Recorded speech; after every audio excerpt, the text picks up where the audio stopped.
कई कहते हैं कि ये बोलना गलत है। गलत गलत हमें लगता है उस परिस्थिति को देखकर कि ये गलत है, कि ये नहीं बोलना चाहिए कि राम नाम सत्य है। और ये सत्य तो है ही, इसको कोई झुठला नहीं सकता।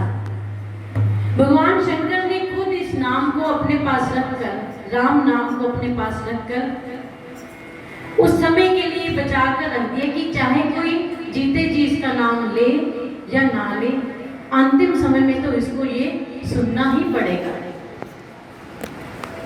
ऐसे ही एक यात्रा जा रही थी जिसमें सभी यही बोलते जा रहे थे कि राम नाम सत्य है। भगवान शंकर को संसार में कहीं और तो कम ही दिखाई देता है कि कोई राम नाम को सत्य कह रहा हो। उस यात्रा में जाते हुए जब उन्होंने सुना तो बड़े प्रसन्न हुए कि वाह, यहाँ तो मेरे प्रभु का नाम लिया जा रहा है। तो क्या किया, चल पड़े उस यात्रा में, उस नाम को साथ साथ लेते हुए, बड़े प्रेम मगन होते हुए भगवान का नाम ले रहे हैं, जा रहे हैं साथ में। तो क्या हुआ, वह यात्रा जब घाट पर पहुंची तो सभी चुप हो गए। भगवान शंकर सबके मुंह देख रहे हैं कि इनको क्या हो गया, अभी तो ये भगवान का नाम ले रहे थे, अब ये चुप क्यों हो गए। इंतजार करने बैठ गए कि हो सकता है कोई कार्य हो गया, पड़ गया हो इनको। तो वहां पर इंतजार करने लगे उन सबका कि अभी ये दोबारा शुरू करेंगे। तो लोगों ने क्या किया, वहां पर क्रियाक्रम करने के बाद घाट पर वापस चलने लगे। तो भगवान शंकर फिर इस इंतजार में कि अभी ये शुरू होंगे, अभी ये शुरू होंगे, मैं भी इनके साथ साथ नाम लूंगा। लोग वापस चल पड़े और लोग क्या बातें कर रहे हैं जाते जाते कि अब खाने में पूरी मिलेगी या कचौड़ी मिलेगी या दाल कौन सी होगी, सब्जी कौन सी बनवाई है। तो भगवान शंकर सोचने लगे कि इनको क्या हो गया कि ये नाम ले ही नहीं रहे, मैं इनके पीछे पीछे चल रहा हूँ। तो जब बहुत देर पीछे पीछे चलने के बाद देखा कि इनमें से लगता है अब कोई नाम लेने वाला नहीं है, तो सोचने लगे लगता है कि जो ये उठा के ले जा रहे थे, लगता है राम उसी के साथ था। तो क्या किया, उन सबको छोड़कर भागकर पहुंचे वहां पर जहां पे शव को जलाया गया था। जितनी देर में वहां पहुंचे तो वो जलकर भस्म हो चुका था। तो भगवान शंकर सोचने लगे लगता है मेरे राम का नाम इसी में गुम हो गया है। तो क्या किया, उसी भस्म को उठाकर अपने भगवान को बीच में समाहित समझकर उस भस्म को अपने तन पर लगाने लगे कि ये मेरे राम का नाम है जिसको सब छोड़कर चले गए। किस प्रकार उस अपवित्र भस्म को भी भगवान शंकर ने अपने भगवान राम के नाम के साथ उसको पवित्र कर दिया। तुलसीदास जी यही बात बता रहे हैं कि जिस प्रकार भस्म के अपवित्र होने पर भी भगवान ने जब इसको धारण कर लिया तो वह पवित्र बन गई। तो आज हमने इस युग में बच्चों ने उस बात को ट्रेंड बना दिया है कि विभूति है, इसको लगाना है, ये है वो है, पर उनको ये नहीं पता कि इस विभूति में भगवान शंकर ने क्या सोचकर लगाया था। कभी उन्होंने ये सोचकर थोड़ी लगाया होगा कि इसमें राम का नाम है। तुलसीदास जी यही कह रहे हैं कि जिस प्रकार अपवित्र भस्म को पवित्र कर दिया, उसी प्रकार इस राम नाम ने मेरी टेढ़ी मेढ़ी कविता को भी पवित्र बना दिया।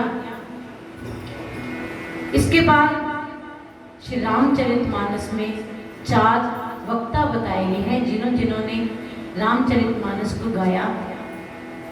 पहले वक्ता गोस्वामी तुलसीदास जी काशी में गा रहे हैं। गोस्वामी तुलसीदास जी इसको काशी में अस्सी घाट पर गा रहे हैं, जिसको वाराणसी के नाम से जाना जाता है। वक्ता है गोस्वामी तुलसीदास जी और श्रोता इन्होंने बनाया है गंगा मैया को, अपने मन को।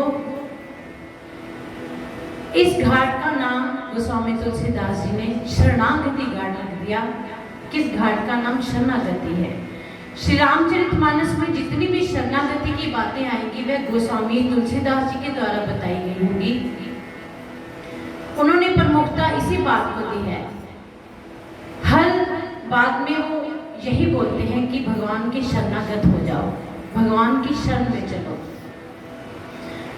तुलसीदास जी कहते हैं कि मैं तुम्हें वही कथा सुनाऊंगा जो याज्ञवल्क्य ऋषि ने भरद्वाज जी को सुनाई थी। ये रामचरितमानस का दूसरा घाट है। ये दूसरे वक्ता हैं याज्ञवल्क्य जी और इनके श्रोता हैं भरद्वाज। इनका घाट है कर्मकांड घाट। याज्ञवल्क्य जी कर्मकांडी ऋषि माने गए। उन्होंने प्रमुखता कर्मकांड को दी कि हमें कर्म करते हुए अपने जीवन में फल की इच्छा ना करते हुए चलना है। याज्ञवल्क्य जी कहने लगे कि मैं आपको वो कथा सुनाऊंगा जो बुद्धभान भगवान ने माता पार्वती को सुनाई थी, जिनका स्थान है कैलाश पर्वत और इस घाट का नाम है ज्ञान घाट। जितनी भी ज्ञान की बातें रामचरितमानस में आएंगी वह भगवान शंकर के द्वारा बताई गई होगी। भगवान शंकर कहने लगे माता पार्वती से कि मैं आपको वो कथा सुनाऊंगा जो काकभुशुंडी जी ने गरुड़ जी को सुनाई थी। ये है चौथा घाट। इसमें वक्ता है काकभुशुंडी जी और श्रोता है भगवान गरुड़ और इनका घाट है भक्ति घाट। सारी भक्ति की बातें काकभुशुंडी जी हमें सुनाएंगे कि किस प्रकार हमें भक्ति में लय होकर भगवान के चरणों में मन को लगाना है। ये मानस के 4 घाट हैं। सारे वक्ता इन घाटों पर बैठकर भगवान के नाम की चर्चा गाएंगे, उनकी महिमा को सुनाएंगे। क्या महिमा को गाया इन सभी वक्ताओं ने कि क्या होता है इस रामचरितमानस के श्रवण से।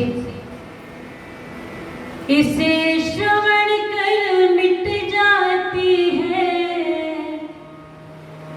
इसे श्रवण कर मिट जाती है जन्म जन्म की व्यथा। जय जय राम कथा, जय श्री राम कथा,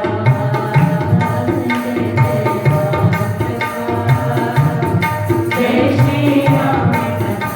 इसे श्रवण कर मिट जाती है, कथा श्रवण कर मिट जाती है, कथा श्रवण कर मिट जाती है, कथा श्रवण कर मिट जाती है जन्म जन्म की व्यथा। जय जय राम कथा, जय जय राम कथा, जय जय राम कथा, जय जय राम कथा,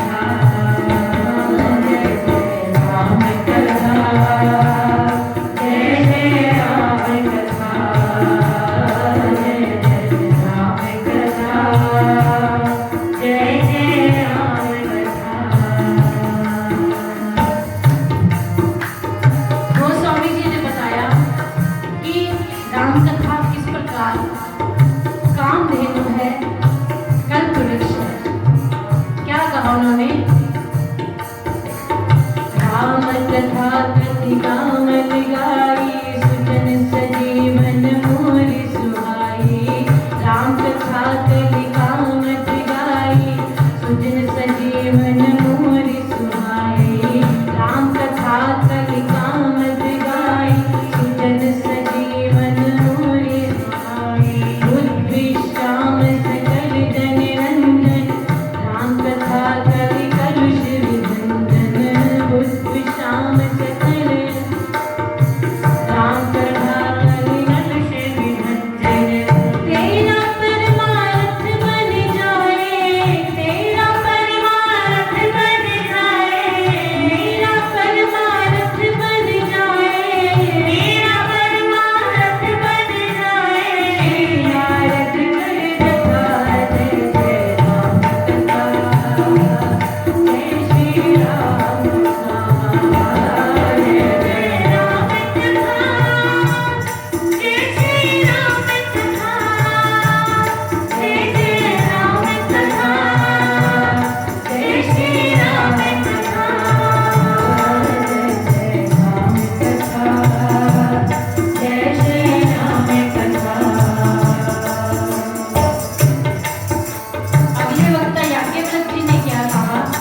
कि राम कथा सुनने से क्या होता है।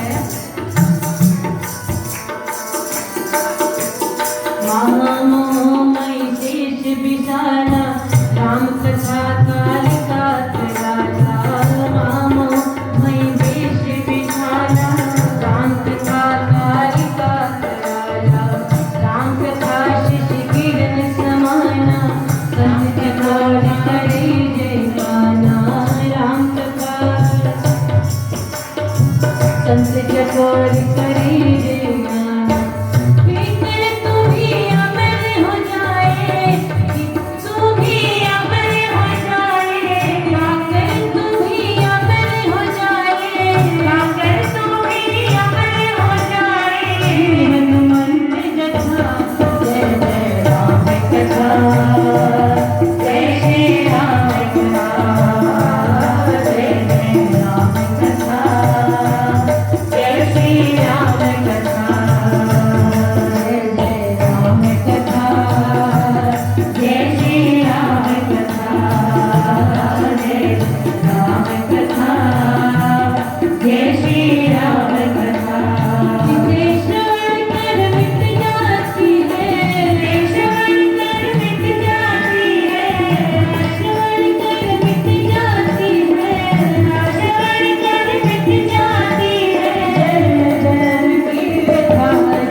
इन वक्ताओं ने राम कथा की महिमा को सुनाया कि ये राम कथा क्या करेगी जीवन में। तीन वक्ताओं के बताने के बाद चौथे वक्ता काकभुशुंडी जी नीलगिरी पर्वत पर बैठे हुए।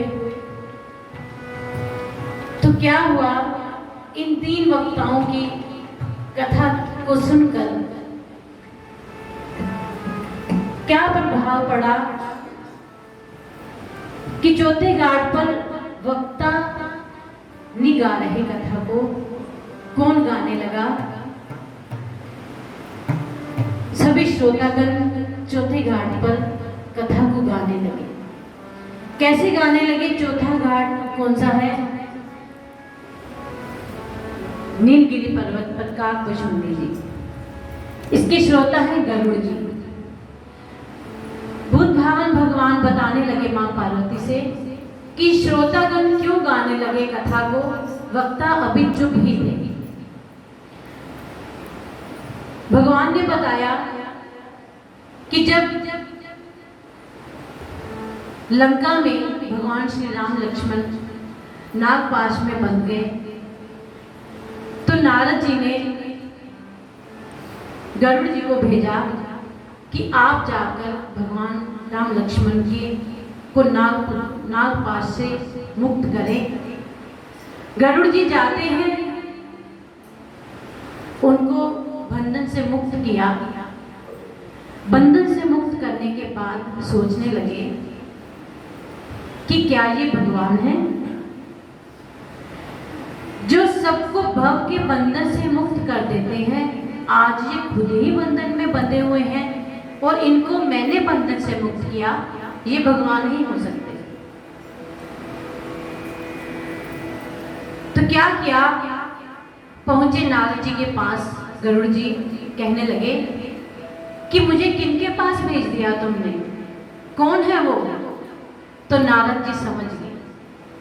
तो कहने लगे नारद जी गरुड़ जी से कि पकड़ लिया, आपको भी पकड़ लिया इस रोग ने, इस मोह ने। तो कहने लगे पहले मुझे ये बताओ कि ये कौन है। तो नारद जी कहने लगे कि मैं नहीं बता सकता कि ये कौन है, क्योंकि आपको भी वही रोग हुआ है जो मुझे हुआ था। आप चिंता मत कीजिए, आपको सारी बात बताएंगे। आप मेरे पिताजी ब्रह्मा जी के पास जाइए। ब्रह्मा जी के पास गए गरुड़ जी, तो ब्रह्मा जी कहने लगे कि आपको क्या रोग हुआ है। जब गरुड़ जी ने बताया तो कहने लगे कि इसका निवारण मेरे पास नहीं है, आप इसके स्पेशलिस्ट हैं जो भगवान शंकर हैं, आप उनके पास जाइए। तो गरुड़ जी पहुंचे, भगवान शंकर के पास जा रहे थे कि रास्ते में ही उनको भगवान शंकर मिल गए। रोकने लगे कि रुकिए, मेरी बात सुनिए। तो भगवान शंकर कहने लगे कि अभी बीच रास्ते में तुम्हारी बात नहीं सुन सकता। तो कहने लगे कि मुझे बहुत आवश्यक कार्य है आपसे, मुझे रोग हो गया है, मुझे उससे छुटकारा दिलवाएं, मुझ पर कृपा करें। तो भगवान ने कहा कि क्या रोग हुआ है, पहले तुम अपने लक्षण बताओ। गरुड़ जी ने बताया कि किस प्रकार मुझे ये रोग ने पकड़ लिया है। तो भगवान शंकर ने कहा कि जो रोग आपको हुआ है ना, उसका मैं अभी इलाज नहीं कर सकता, क्योंकि आपको अपने रोग का इलाज करने के लिए क्या करना पड़ेगा, लंबे समय तक सत्संग करना पड़ेगा। तो उन्होंने कहाँ रेफर कर दिया गरुड़ जी को? काकभुशुंडी के पास। गरुड़ जी भगवान शंकर के कहने पर जा रहे हैं काकभुशुंडी जी के घाट पर कथा सुनने के लिए। तो क्या हुआ, अभी उन्होंने उस आश्रम में प्रवेश नहीं किया था कि उस कथा के गान को, उस आश्रम को देखकर ही गरुड़ जी का मोह समाप्त हो गया।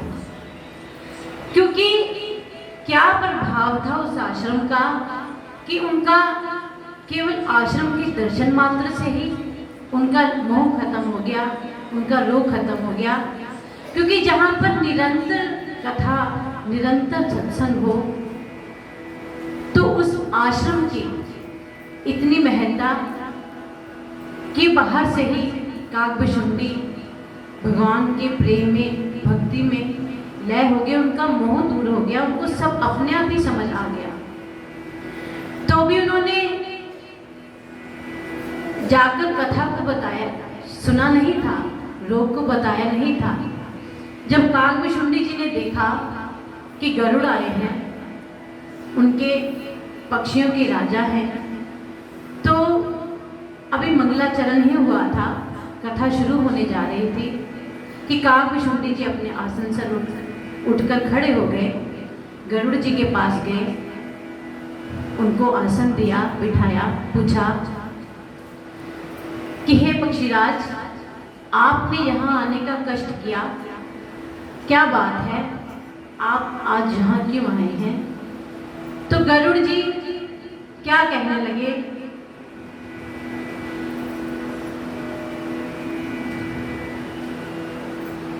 सुनो तात जेहि कारण आया हूँ, सो सब भयो दरस तब पायो। सुनहु तात जेहि कारण आया हूँ, सो सब भयो दरस तब पायो। देखि परम पावन तब आश्रम, गयो मोह संशय नाना भ्रम। देखि परम पावन तब आश्रम, गयो मोह संशय नाना भ्रम। अब श्री राम कथा अति पावन, सदा सुगद दुख पुंज निसावन। गरुड़ जी कहने लगे कि काकभुशुंडी जी, मैं जिस कारण से यहाँ पर आया था, वो तो केवल आश्रम के दर्शन मात्र से ही खत्म हो गया। अब तो केवल मेरे मन में एक ही इच्छा है, इस अति पावन राम कथा को सुनने की, कि आप इस कथा को सुनाकर मेरे मन को शांत कीजिए। बार बार प्रार्थना करने लगे गुरु जी कि आप कृपा करके आज मुझे इस राम कथा को सुनाएं। सादर सुनहु सुनावो मोहि, सादर तात सुनावो मोहि, बार बार बिनवंत प्रभु मोहि कथा। जय जय राम कथा,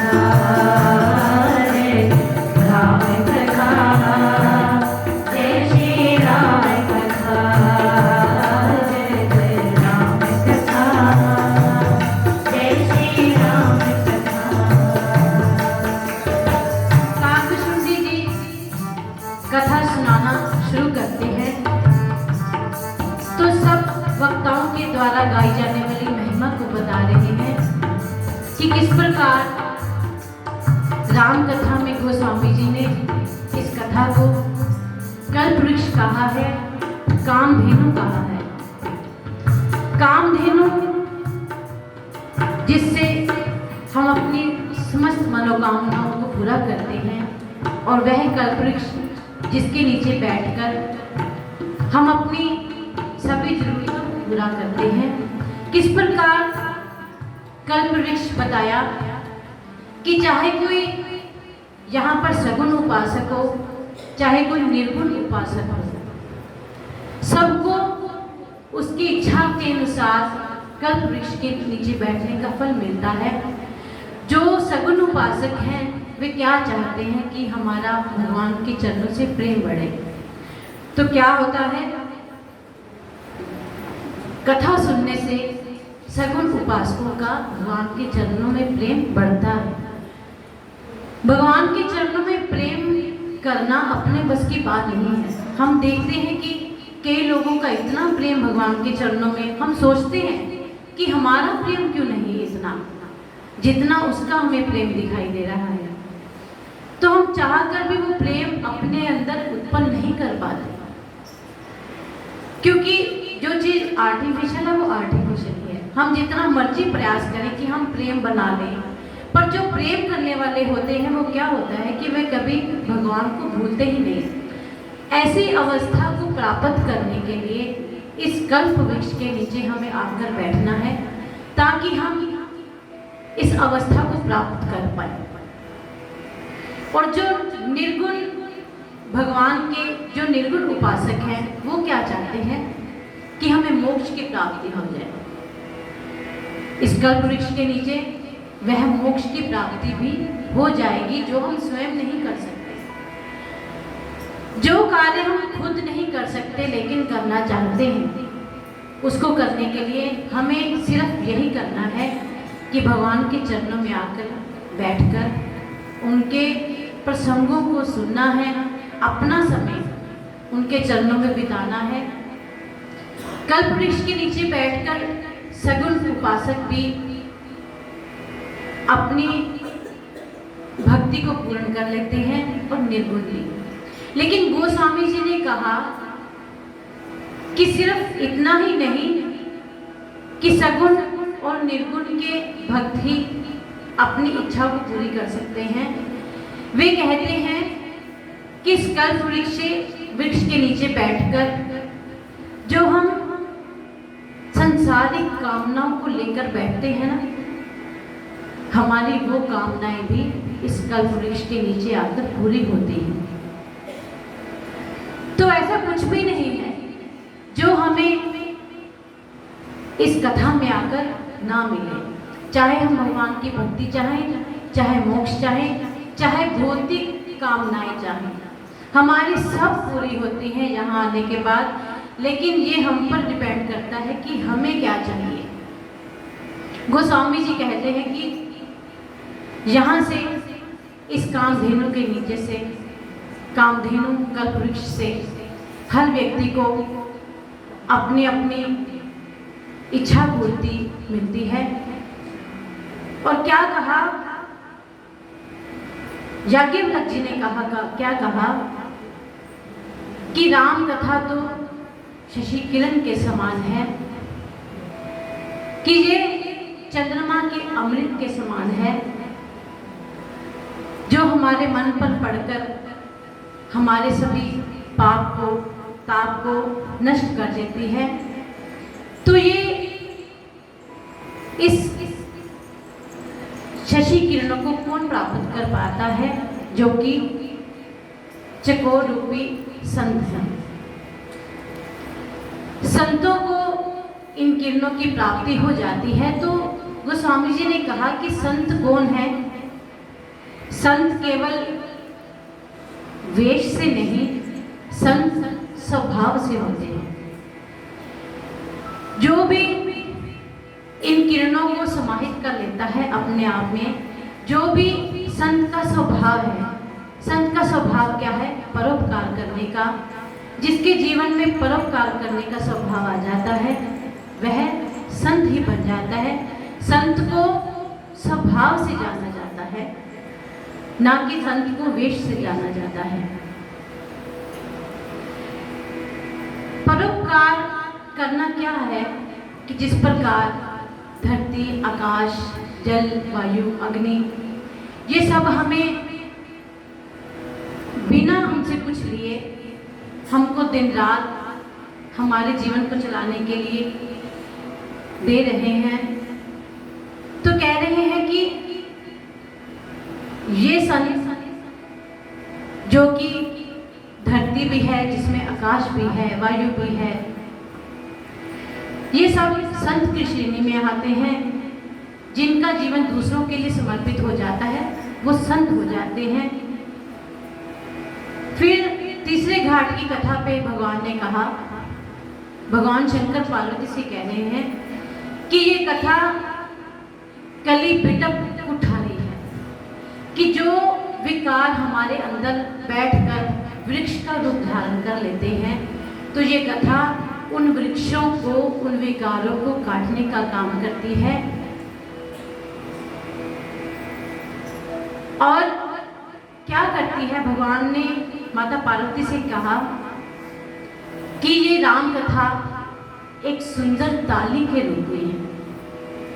कितने प्रकार में भगवान ने राम कथा को बताया। जरूरी नहीं कि हम कथा को सुनकर ही सोचें कि इसी प्रकार से कथा सुनी जा रही है, कि किस प्रकार हमारे जीवन में कैसे कैसे ये कथा छोटे छोटे हमें पग पर बताती है कि ये एक ताली के समान है। जिस प्रकार पक्षियों को उड़ाने के लिए एक ताली से काम लिया जाता है, उसी प्रकार इन विकारों को उड़ाने के लिए हम इस ताली का प्रयोग कर सकते हैं, राम कथा रूपी ताली का, जिससे स्वतः ही हमारे विकार खत्म होते जाएंगे।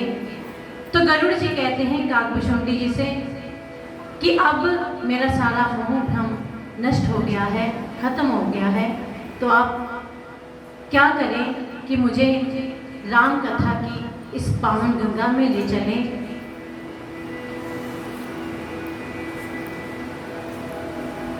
गोस्वामी तुलसीदास जी कहते हैं कि इस रामचरितमानस में 7 कांड लिखे गए। बालकांड, अयोध्या कांड, अरण्य कांड, किष्किंधा कांड, सुंदरकांड, लंका कांड और उत्तरकांड। इन 7 कांडों को लिखा गोस्वामी तुलसीदास जी कहते हैं कि इन 7 कांड को क्यों लिखा? क्योंकि हमारे जीवन में 7 ही दिन होते हैं। इन 7 दिनों को देखकर 7 कांड लिखे कि ये 7 सीढ़ियां हैं। हम रामचरितमानस को शुरू करने से पहले कभी भी ये मत सोचें कि आज सोमवार है शुरू करूं या ना करूं, मंगलवार है शुरू करूं या ना करूं, कि ये 7 दिन के लिए ही पर्याप्त है। श्री राम कथा को, रामचरितमानस को आप कभी भी अपने जीवन में पढ़ने बैठे तो आप किसी भी समय पर इसमें कभी ये मत सोचें कि ये काल है, ये दिन है, आज से नहीं शुरू हो सकती। ये ऐसा साधन बनाया है गोस्वामी जी ने मनुष्य के लिए कि जिसमें उसको कभी भी कठिनाई नहीं आएगी। कभी भी लगेगा कि आज मुझे आवश्यकता है तो इस रामचरितमानस को खोलकर बैठकर पढ़ना शुरू कर दे। तो इस 7 सीढ़ियों को बताया कि इस 7 सीढ़ियों पर चढ़कर हम भक्ति को प्राप्त कर सकते हैं। पहले कांड में सबसे पहले गोस्वामी जी ने 7 श्लोकों को लिखा। हर एक कांड के आधार पर एक एक श्लोक लिख दिया। तो काकभूषुंडी जी शुरू करते हैं, गरुड़ जी सुनाना शुरू करते हैं। सुर से सुनाओ सरगम से सुनाओ, सुर से सुनाओ सरगम से सुनाओ, नए ढंग से सुनाओ तुमको महिमा राम नाम की, महिमा राम नाम की, महिमा राम नाम की, महिमा राम नाम की। सुर से सुनाओ सरगम से सुनाओ, सत्संग में सुनाओ तुमको महिमा राम नाम की, महिमा राम नाम की, महिमा राम नाम की, महिमा राम नाम की। तो राम गाने, कोई श्याम गाने, तो राम गाने, कोई श्याम गाने। काया किस काम की, सुर से सुनाओ सरगम से सुनाओ, से सुनाओ सरगम से सुनाओ, नए ढंग से सुनाओ तुमको महिमा राम नाम की, महिमा राम नाम की, महिमा राम नाम की, महिमा राम नाम की। ये राम दयालु है, ये श्याम दयालु है, ये राम दयालु है, ये श्याम दयालु है, ये राम दयालु है, ये बड़े कृपालु है। राम जी तो भक्तों सारे जग से निराले, प्रणाम इनके चरणों में, प्रणाम इनके, प्रणाम इनके चरणों में, सम्मान इनका हृदय में, सम्मान इनका हृदय में। राम राम रटते थे, सुर से सुनाओ सरगम से सुनाओ, सुर से सुनाओ सरगम से सुनाओ, नए ढंग से सुनाओ तुमको महिमा राम नाम की, महिमा राम नाम की, महिमा राम नाम की, महिमा राम नाम की।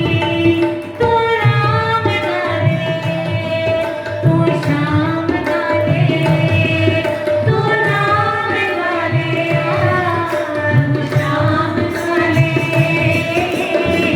काया किस काम की, सुर से सुनाओ सरगम से सुनाओ, नए ढंग से सुनाओ तुमको महिमा राम नाम की, महिमा राम नाम की, महिमा राम नाम की, महिमा राम नाम की।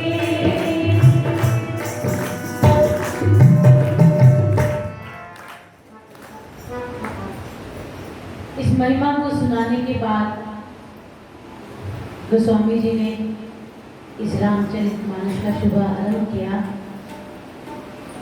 और पहले श्लोक में लिखा, वर्णा नाम अर्थ संगा नाम, रसा नाम छंद सामपि, मंगला नाम च कर्तारो, वंदे वाणी विनायको।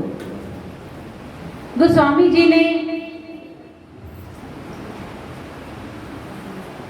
भगवान गणेश जी की और माता सरस्वती की वंदना को इकट्ठा किया। क्यों इनकी वंदना इकट्ठी की? क्योंकि गणेश जी हैं बुद्धि को देने वाले, और माता सरस्वती वाणी की देवी कहने लगे कि इन दोनों को वंदन करना आवश्यक है, क्योंकि यदि बुद्धि ज़्यादा हो जाए और वाणी को ना पता हो कि क्या कहना है, और केवल वाणी वाणी हो, बुद्धि ना हो, तो काम नहीं चलेगा। इस कथा को गाने के लिए, आगे चलने के लिए सबसे पहले उन्होंने माता सरस्वती की और गणेश जी की वंदना को किया। कहने लगे कि ऐसा न हो जाए कि बुद्धि अधिक हो जाए और मैं जो बोलना चाहूँ वो बोल ना पाऊँ, क्योंकि बुद्धि तो यहाँ है और बोलना इसमें है। कई बार ऐसा होता है कि बुद्धि ज़्यादा हो जाए तो अंदर ज्ञान ज़्यादा इकट्ठा हो जाता है, लेकिन वाणी को पता नहीं चलता कि क्या बोल रही है, तो क्या होता है, उपहास का कारण बन जाते हैं। इसलिए इन दोनों की वंदना करते हुए गोस्वामी जी ने उसके बाद दूसरे श्लोक में भगवान शंकर की, माता पार्वती की वंदना की कि भवानी शंकर वंदे श्रद्धा विश्वास रूपिणो याभ्याम विना न पश्यन्ति सिद्धा स्वतः स्थमीश्वरम। कि जो भगवान शंकर हैं वह विश्वास है और माता पार्वती श्रद्धा है। विश्वास और श्रद्धा दोनों का इकट्ठा होना आवश्यक है। श्रद्धा के बिना विश्वास पूरा नहीं होता, और अगर विश्वास ना हो तो श्रद्धा नहीं बनती।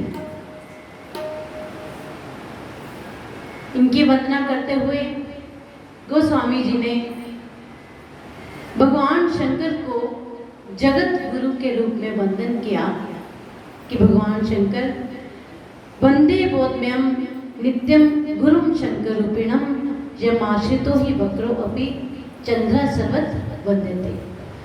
क्यों गुरु की उपाधि दी भगवान शंकर को कि ये वह भगवान है, ये वह शंकर हैं जिन्होंने टेढ़े चंद्रमा को भी अपने कपाल पर विराजमान कर लिया।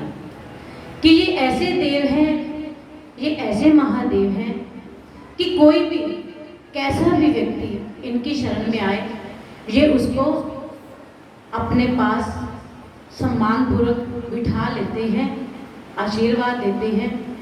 कहने लगे कि यह चंद्रमा पूर्णिमा का नहीं है, जो भगवान शंकर के इस पर सिर पर चंद्रमा है, ये दूज का चंद्रमा है। और चंद्रमा क्या है, जो कि हमेशा ही बदलता रहता है, जो कि दिन प्रतिदिन अपना चेहरा बदलता है, अपनी स्थिति बदलता है।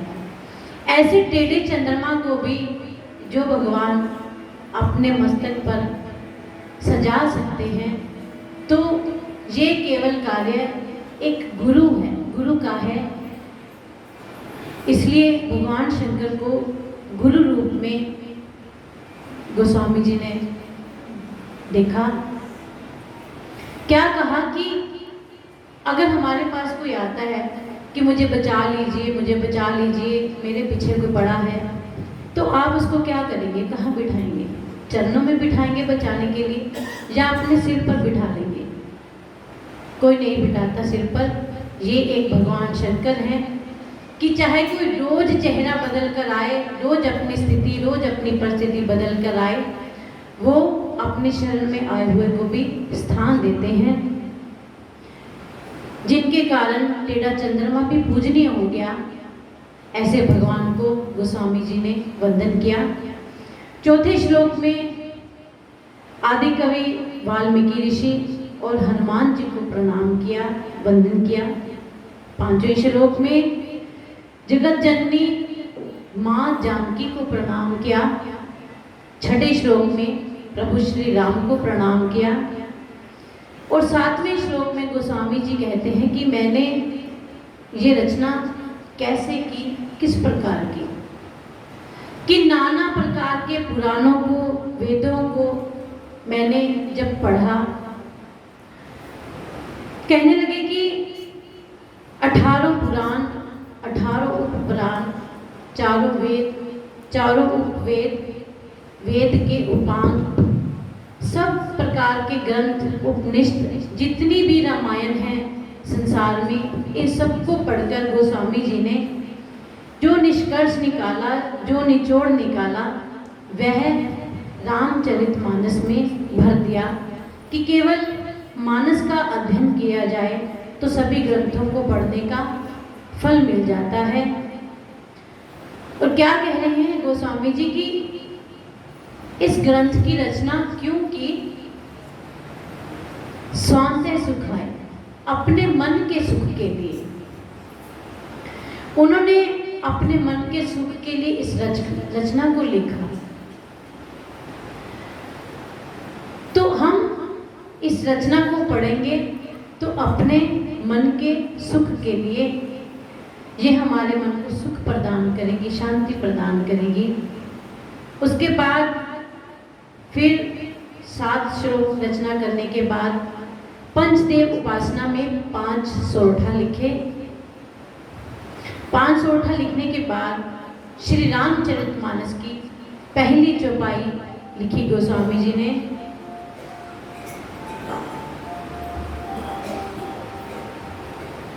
बंदो गुरु पद पद्म परागा, जय सिया राम, जय जय सिया राम। बंदो गुरु पद पद्म परागा, जय सिया राम, जय जय सिया राम। सूरज सुभाष सरस अनुरागा, जय सिया राम, जय जय सिया राम। सूरज सुभाष सरस अनुरागा, जय सिया राम, जय जय सिया राम। बंदो गुरु पद पद्म परागा, जय सिया राम, जय जय सिया राम। सूरज सुभाष सरस अनुरागा, जय सिया राम, जय जय सिया राम। हम ये मोड़ भी चूरण चारू, जय सिया राम, जय जय सिया राम। समन सकल भव रुच परिवारो, जय सिया राम, जय जय सिया राम। हम ये मोड़ भी चूरण चारो, जय सिया राम, जय जय सिया राम। समन सकल भव रुच परिवारो, जय सिया राम, जय जय सिया राम। जय सिया राम, जय जय सिया राम, जय सिया राम, जय जय सिया राम। जय सिया राम, जय जय सिया राम, जय सिया राम, जय जय सिया राम। जय सिया राम, जय जय सिया राम, जय सिया राम, जय जय सिया राम।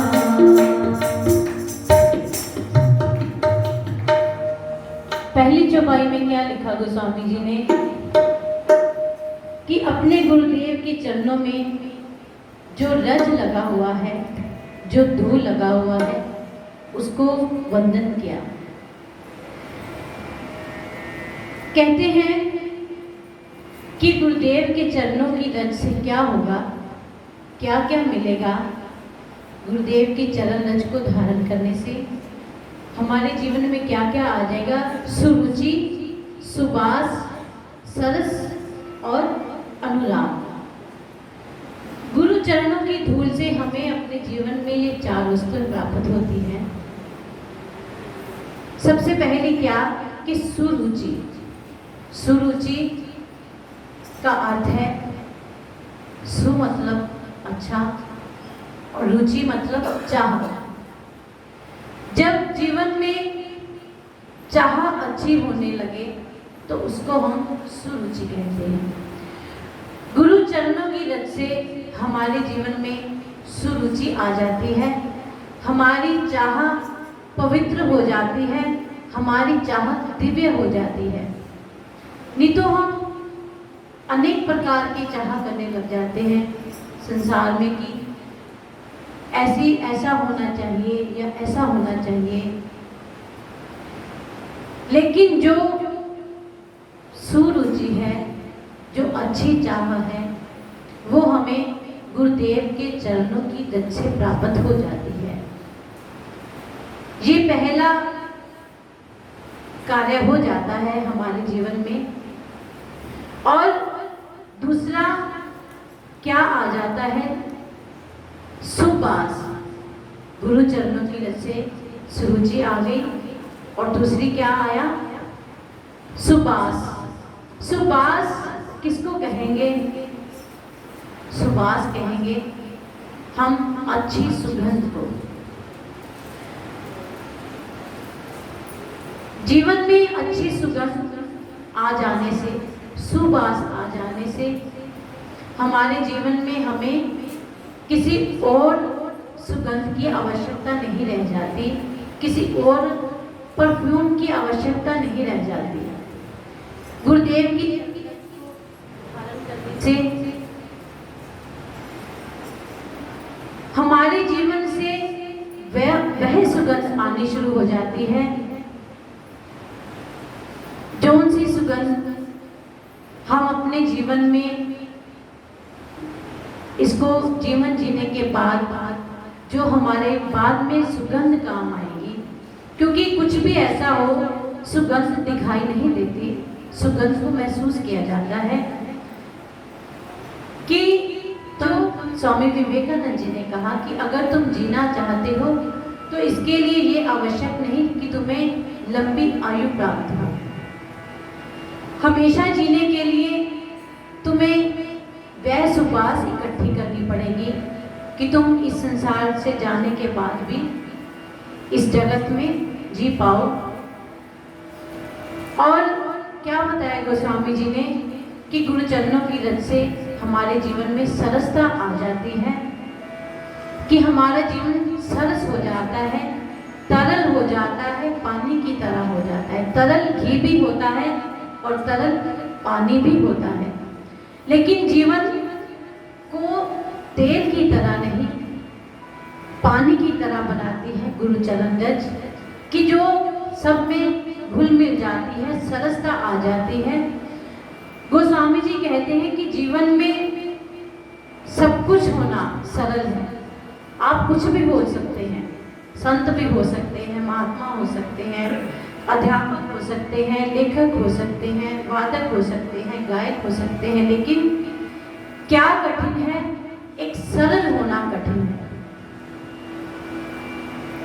लेकिन इस कठिनता को कौन सरल बना देता है? गुरु चरणों की रज बना देती है, हमारे जीवन में सरलता प्रदान कर देती है, हमारा जीवन सम हो जाता है। जीवन की विषम परिस्थिति है कि इंसान जब सरल नहीं हो पाता, तो गुरु चरणों की रज इस विषम स्थिति को भी हल कर देती है।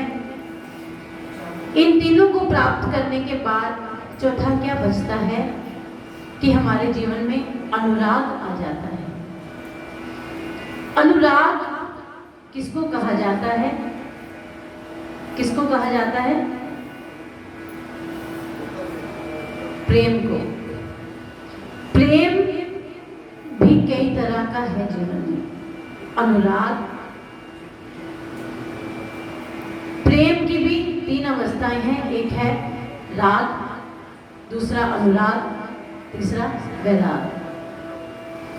तो इन तीनों अवस्थाओं को पाना है तो शुरू कहाँ से होना है? हमें राग से शुरू होना है। और राग क्या है? राग क्या है कि हमें हमारे जीवन में जो संबंध प्राप्त हुए हैं, जिन संबंधों के साथ भगवान ने हमें जोड़ कर रखा है, हमारे माता पिता हैं, हमारे भाई बहन हैं, बंधु हैं, इन सब से हमें पहले प्रेम के भाव को बनाना है। अगर हम इन संबंधों से प्रेम कर पाएंगे तभी हम भगवान से प्रेम कर पाएंगे। पहले हम राग से निकलेंगे तो हम अनुराग तक पहुंचेंगे। ऐसा ना हो कि हम राग को तो देखें ही ना और अनुराग के पीछे भागते रहें। हरे राम राम राम राम हरे हरे हरे कृष्णा कृष्णा कृष्णा कृष्णा हरे हरे हरे कृष्णा कृष्णा कृष्णा कृष्णा कृष्णा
हमारा प्रेम अनुराग बनना शुरू हो जाए। अनुराग बनने के बाद हमें सर्वत्र भगवान की अनुभूति दिखनी शुरू हो जाती है। हर कार्य को भगवान की कृति समझने लग जाएंगे और यही अनुराग में जब भजन किया जाएगा, सिमरन किया जाएगा, तो ये अनुराग हमें वैराग्य तक पहुंचा देगा। और वैराग्य में जाने के बाद क्या होगा? सिया राम में सब जग जाने। ये वैराग्य की अवस्था है कि जहां कहीं भी देखता हूं मुझे भगवान ही नजर आता है। ऐसा वैराग्य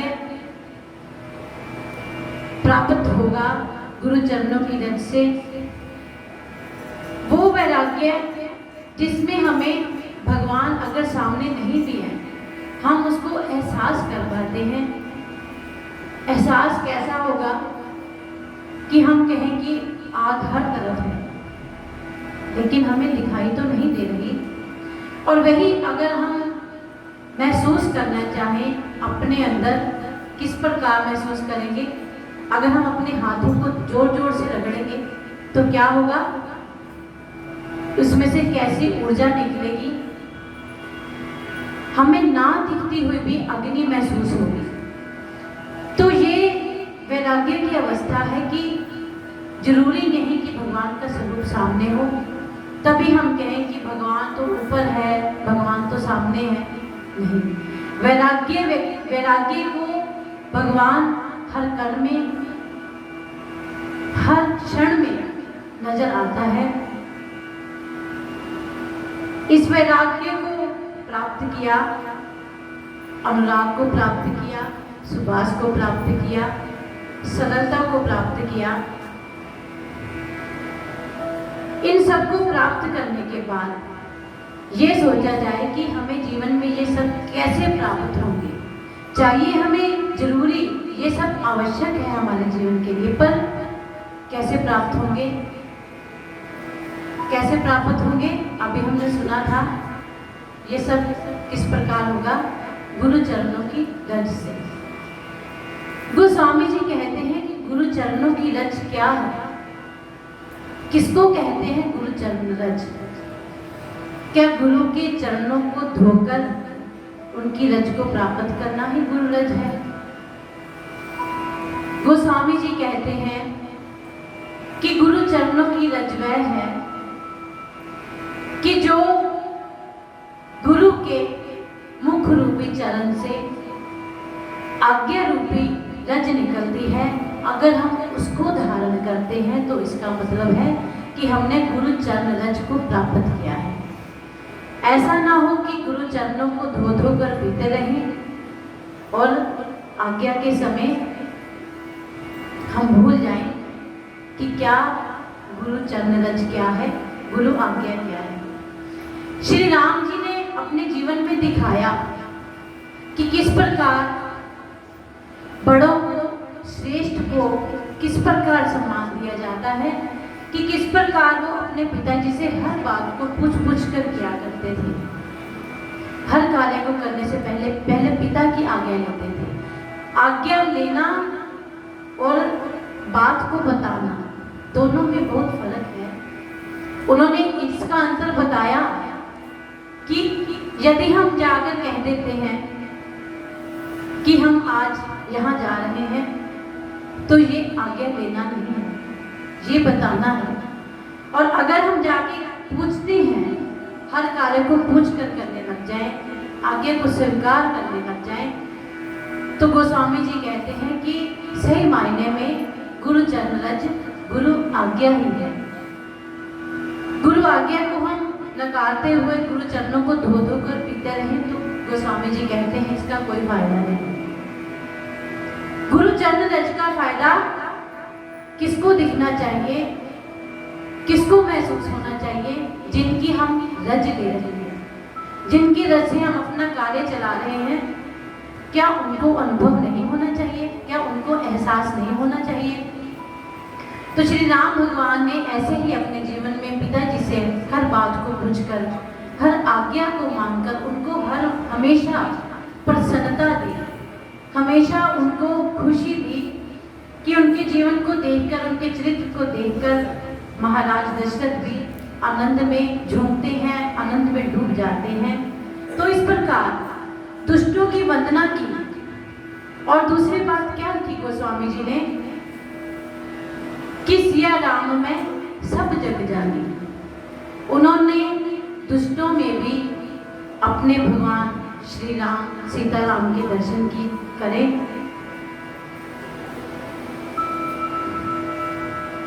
दुष्टों की वंदना के बाद भगवान श्री राम के परिकर समाज की वंदना की। परिकर समाज की वंदना करने के बाद राम नाम की महिमा को बताया।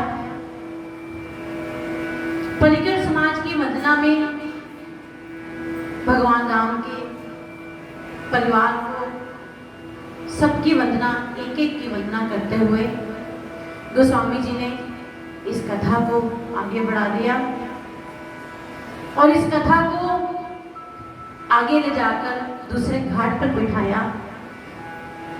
अब ये कथा इस घाट से उठकर काशी में जाकर बैठेगी और गोस्वामी जी ने जब भगवान राम के परिवार में से एक एक पात्र की वंदना करते हुए एक एक पात्र की विशेषताओं को बताया और कहा कि यदि मैं एक एक पात्र की वंदना करने लगूं तो आज रामचरितमानस इसी में ही पूरा हो जाएगा, क्योंकि भगवान राम के परिवार का एक एक पात्र ऐसा है कि अगर उनको लिखने के लिए बैठूं तो लेखनी खत्म हो जाती है, लेकिन उनकी विशेषताएं खत्म नहीं होती। चाहे उसमें भाई लक्ष्मण हो, शत्रुघ्न हो, भरत हो। और किसकी विशेषता बताई गोस्वामी जी ने? उर्मिला की, कि जिसको ये कहा कि इसको हम निम्न दृष्टि से नहीं देखेंगे, इसको हम बेचारा बनाकर नहीं देखेंगे। उन्होंने कहा कि इसकी विशेषताओं को लिखने के लिए लेखनी रो पड़ती है, लेखनी के पास शब्द नहीं रहते उर्मिला की विशेषताओं को लिखने के लिए, कि जब भगवान राम वनवास के लिए जाते हैं तो उर्मिला उनसे मिलने तक नहीं आती। क्यों नहीं आती? उसको लगता है कि कहीं कोई ये ना सोच ले कि मैं लक्ष्मण जी को कुछ कहने आई हूँ, उनको रोकने आई हूँ, अपने आंसू दिखाने आई हूँ। इस प्रकार उन्होंने अपने आप को पीछे रखकर कैसे सहयोग दिया अपने परिवार में। इस प्रकार गोस्वामी जी कहते हैं कि हर एक पात्र की विशेषता को बताते बताते आज हम इस कथा के प्रयाग धाम में पहुंचेंगे। कल भगवान शंकर भूत भावन भगवान किस प्रकार अपनी बारात को लेकर आएंगे, ये सारी कथा याज्ञवल्क्य जी भरद्वाज ऋषि को बताएंगे कि किस प्रकार माता सती का दहन हुआ, भगवान शंकर का विवाह माता पार्वती से हुआ।